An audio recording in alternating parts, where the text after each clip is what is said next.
గత నెల మార్చి 30న పాపిరెడ్డిపల్లిలో లింగమయ్య అనే వైసీపీ కార్యకర్తను దుండగులు హత్య చేశారు. ఈ సందర్భంగా లింగమయ్య కుటుంబాన్ని మాజీ సీఎం జగన్ పరామర్శించారు. అనంతరం వారి కుటుంబానికి అండగా ఉంటానని ఆయన హామీ ఇచ్చారు. అనంతరం జగన్ మీడియాతో మాట్లాడుతూ రాష్ట్రంలో రాజకీయ పరిస్థితులు లా అండ్ ఆర్డర్ దిగజారిపోయాయని అన్నారు. రాష్ట్రంలో రెడ్ బుక్ రాజ్యాంగం ప్రజల్ని ఆందోళనకు గురిచేస్తుందని జగన్ మండిపడ్డారు. అలాగే స్థానిక సంస్థల ఎన్నికల్లో టీడీపీకి భంగపాటు కలిగిందని జగన్ గుర్తు చేశారు. 50 చోట్ల ఎన్నికలు జరిగితే 39 స్థానాల్లో వైసీపీ గెలిచిందని అన్నారు.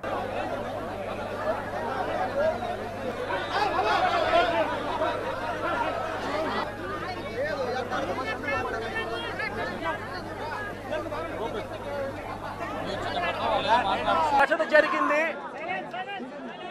ఎందుకు రాష్ట్రంలో ఈ పరిస్థితులు ఉన్నాయి అన్నది నిజంగా ప్రతి ఒక్కరూ కూడా వాళ్ళ గుండెల మీద చేతులు వేసుకుని ఆలోచన చేయాల్సిన అవసరం ఎంతైనా ఉంది. ఎందుకంటే ఈరోజు నా పక్కనే లింగమయ్య అన్న భార్య ఉంది. తన భర్తను కోల్పోయి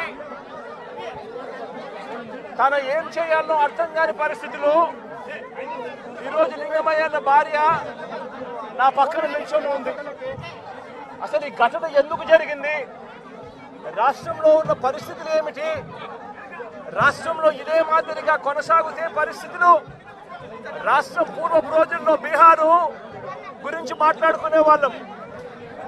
ఈ రోజు ఉన్న రాష్ట్రంలో ఉన్న పరిస్థితులు చూస్తే ఈ బీహారు ఇటువంటి రాష్ట్రాలన్నీ ఎక్కడికో పోవాలి. ఆంధ్ర రాష్ట్రం పరువును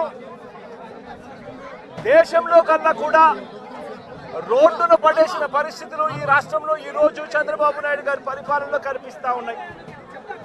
నేను అడుగుతా ఉన్నా, ఇదే పెద్ద మనిషి చంద్రబాబు నాయుడు గారిని అడుగుతా ఉన్నా, రాష్ట్రంలో ఇంత దిగజారిన రాజకీయ పరిస్థితులు, దిగజారిన లా అండ్ ఆర్డర్ పరిస్థితులు, రెడ్ బుక్ పరిపాలన ఎందుకు కొనసాగనిస్తా ఉన్నారు అని చెప్పి నేను అడుగుతా ఉన్నా.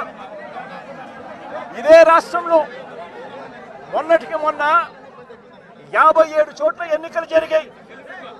ఈ 57 చోట్లకు జడ్పీ చైర్మన్లు ఎన్నుకునే కార్యక్రమం కానీ, ఎంపీపీ వైస్ ఎంపీపీలను ఎన్నుకునే కార్యక్రమం కానీ, కోఆప్షన్ సభ్యులను ఎన్నుకునే కార్యక్రమాలు కానీ, ఉప సర్పంచ్ ఎన్నుకునే కార్యక్రమాలు కానీ, వీటి అన్నింటిలోనూ కూడా 57 చోట్ల రాష్ట్రంలో ఎన్నికలు జరిగితే 7 చోట్ల చంద్రబాబు నాయుడు గారికి వాతావరణం సరిగ్గా లేదు అని, తాను గెలిచే పరిస్థితి ఎక్కడా కూడా కనిపించడం లేదు అని, ప్రలోభాలు పెట్టడానికి ఇంకా సమయం కావాలి అని ఏకంగా 7 చోట్ల ఎన్నికలు చంద్రబాబు నాయుడు గారు పోస్ట్పోన్ చేయించారు.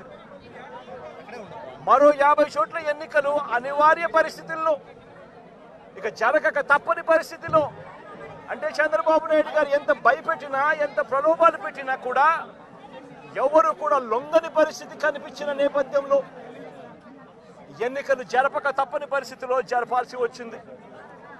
నేను అడుగుతా ఉన్నా, ఈ 50 చోట్ల ఎన్నికలు జరిగితే ఏకంగా 39 చోట్ల వైఎస్ఆర్సీపీ గెలిచింది.